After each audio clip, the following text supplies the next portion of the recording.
I have an empty house right now, so I'm literally just gonna blast Taylor Swift out loud for everybody here.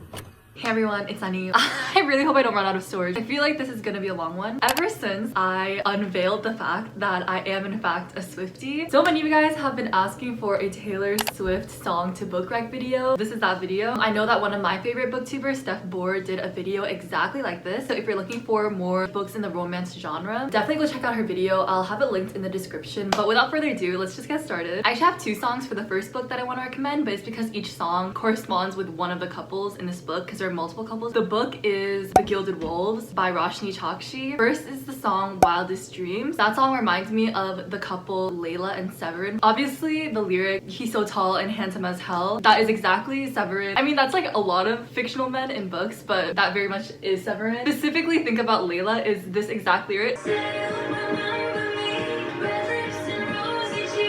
The red lips and rosy cheeks line, I swear to God that every single time he looks at her ever, he's talking about her rosy cheeks and her red lips because the memory of her is haunting him so much. This couple is kind of like, it's kind of like a second chance slash like one night stand. Before the start of the series, they were like kind of together, like they definitely were together for one night, and then ever since then like tension has ensued, and that's where we start off in the series. The whole thing is about how they're still so haunted by each other because they said that they were gonna not pursue it, they said that they were gonna cut it off. They keep thinking about each other. There's so many things that are keeping them from being together. Literally a clock countdown to them not being able to be together. So it's literally this song, Say You'll See Me Again, even if it's just in your wildest dreams. You'll see me in hindsight, tangled up with you all night. If you like Wildest Dreams, definitely you will like their love story for sure. Okay, the other couple that is in the same book series is the song You Are in Love. One of my favorite songs. It gives me butterflies every single time that I hear it, especially this one lyric, and I'm sure you can guess what lyric it is. That is the lyric that reminded me exactly of another couple from The Gilded Wolves, which is Zofia and Enrique. This song is all about someone discovering that they're in love and not having realized it before this moment. This book series with Zofia and Enrique did it so well. Their entire love story, super slow burn. It's literally the two of them not realizing that they're falling in love with each other, and then it hits them in like one moment. The chorus goes, you can hear it in the silence, and the two of them are like in a team together, right? There's so many scenes of them just working side by side in like comfortable silence, and that is like super emphasized in the book, and that's where they're most comfortable, and that's kind of where their relationship flourishes. It's so perfect, like no words have to be said, they just like get each other. I just love it so much. And then obviously the lyric, You Are in Love.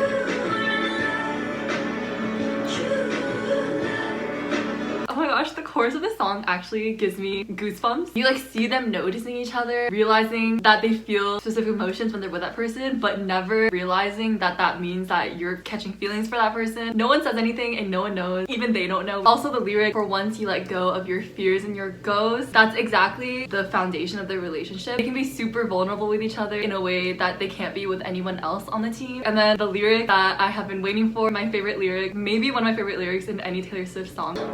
He awakes, strange look on his face, calls it, then says, you're my best friend. And you knew what it was, he is in love.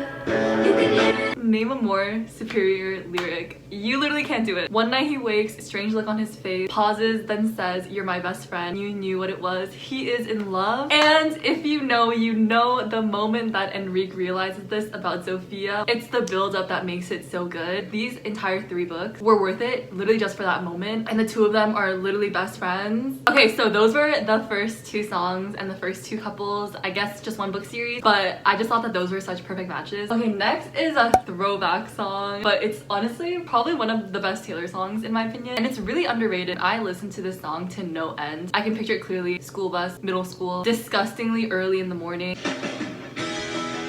For this song, I would recommend 1,000,000% These Violent Delights by Chloe Gong. That and its sequel are Violent Ends. This whole song is about a couple in conflict. They're like fighting with each other, but underneath it all, it's all just because of miscommunication, and both of them aren't actually saying how they really feel.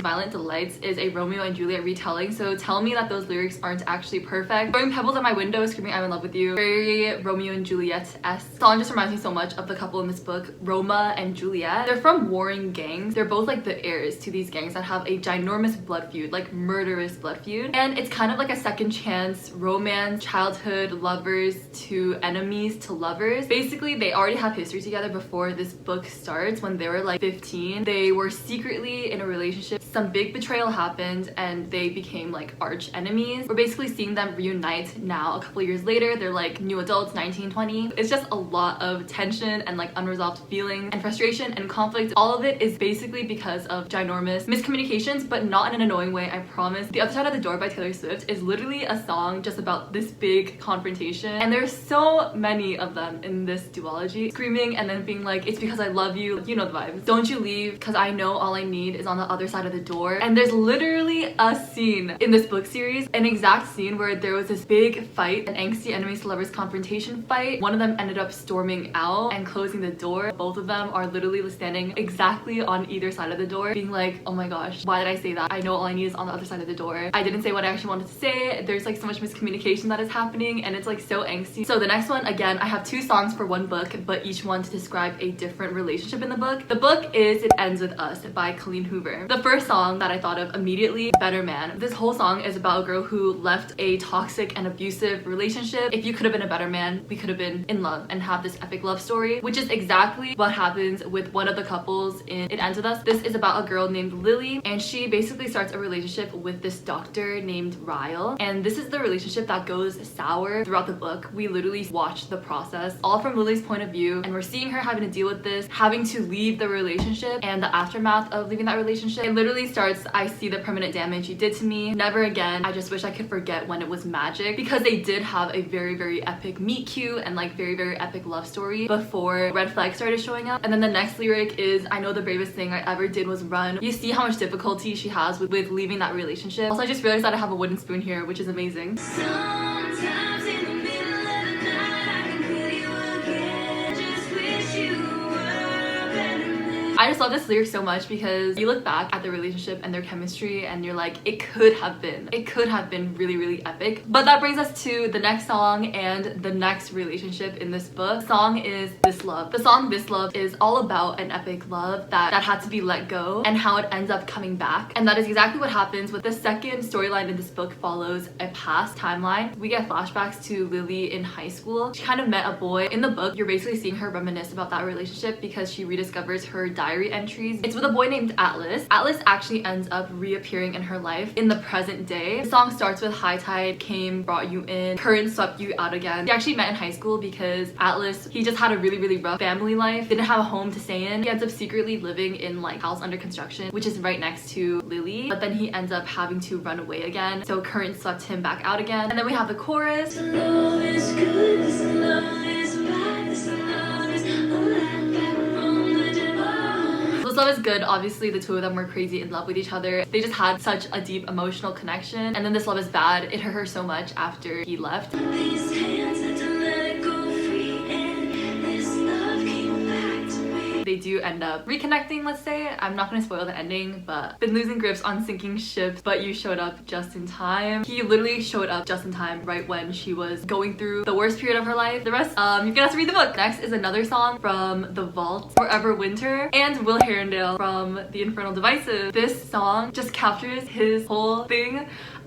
to a T. I can't, I have to.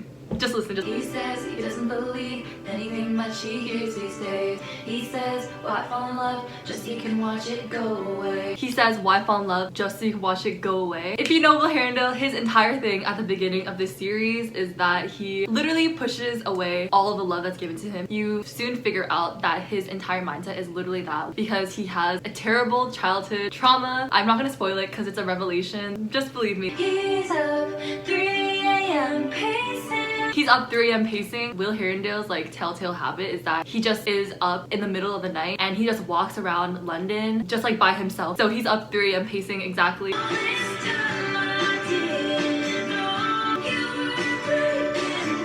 Will Herondale's entire personality trait is the fact that nobody knew this boy was going through it, and literally how much trauma he has. He goes through so much pain just like by himself and never tells anybody. No one ever knows. He's like such an enigma. Even Tessa, the main character, she literally has no clue. Too young to know it gets better. Ah! Oh my god. Some of the older characters look at Will Herondale. All of them literally say he's just a boy, like he's just a baby. Too young to know that it gets better. Oh, it's just so good. I'm actually crying. I'm actually gonna start crying. How do I love a character this much? Riddle me that. He seems fine most of the time, forcing smiles and never mind. He uses humor and sarcasm as a coping mechanism like I've never seen before, especially when he has to force himself to not show the fact that he loves Tessa. And then the next lyric is his laugh is a symphony. When the lights go out, it's hard to breathe. Will Herondale is supposed to be such a beautiful person. The best smile and the best laugh.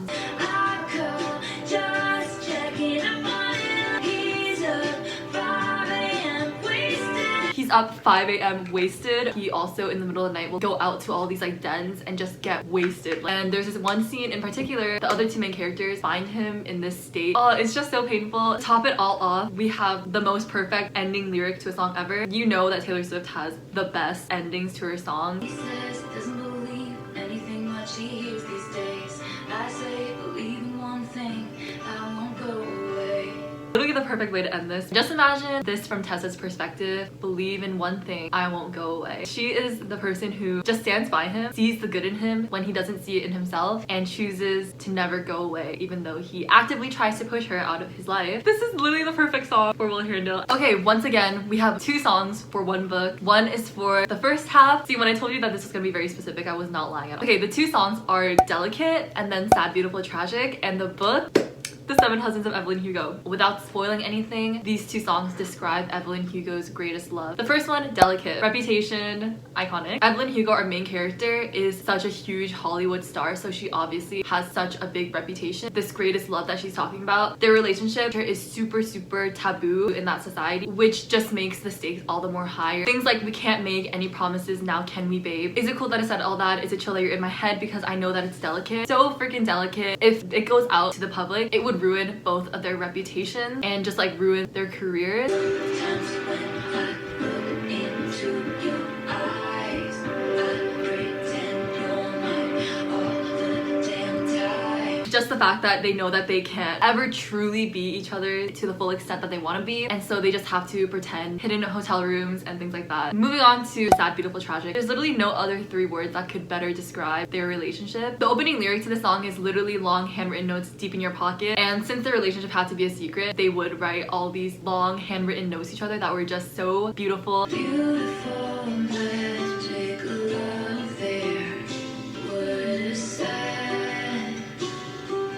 Beautiful tragic love affair. They had such a deep, magical love for each other, and then in the end, it just became a sad, beautiful, tragic love affair. Stop, I'm not crying, you are. Okay, next is the song That's When. Probably one of my favorites, and it gives me so many butterflies, exactly like the couple that I want to recommend, which is Ruby and Liam from The Darkest Minds. Everybody knows The Darkest Minds is one of my 5-star ultimate favorite series of all time, and I especially love the love story in this between Ruby and Liam. Through all the mountains and valleys in Ruby and Liam's relationship, Liam is always there. Something astronomical, okay, happens in their relationship that should put it in the grave, okay? Dead, done, be over. The opening lyric is, you said I know when I said I needed some time, some space to think about all of this. I knew my words were hard to hear and harder to ever take back. What Ruby does at the end of book 1 is, it's like impossible to take back. Yeah, just read it, you'll figure it out. When can I come back?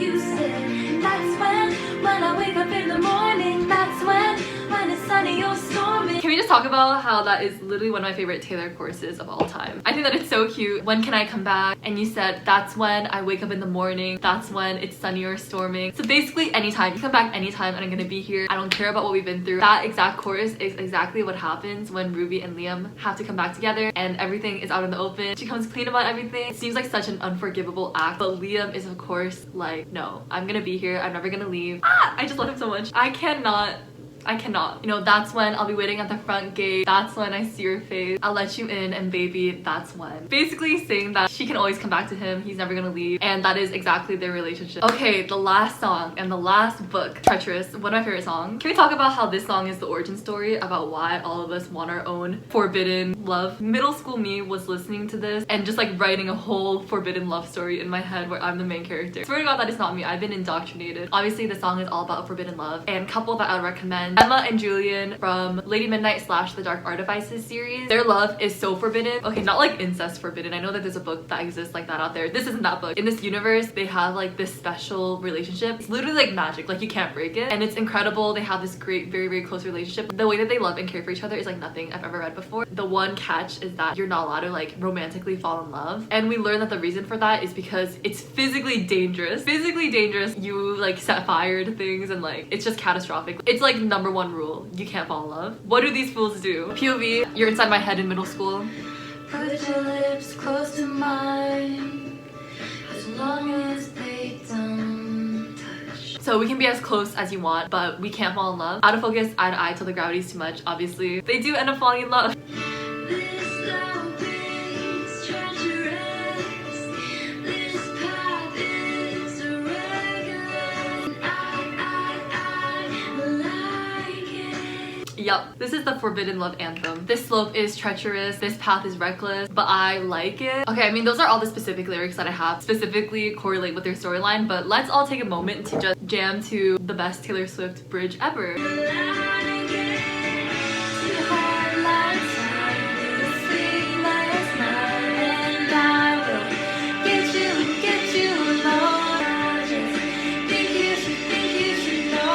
Guys, the sun literally went down. Sun literally went down and I was, oh my gosh. Oh my gosh, the elderly woman next door is like lying in bed being like, what is that noise that I hear?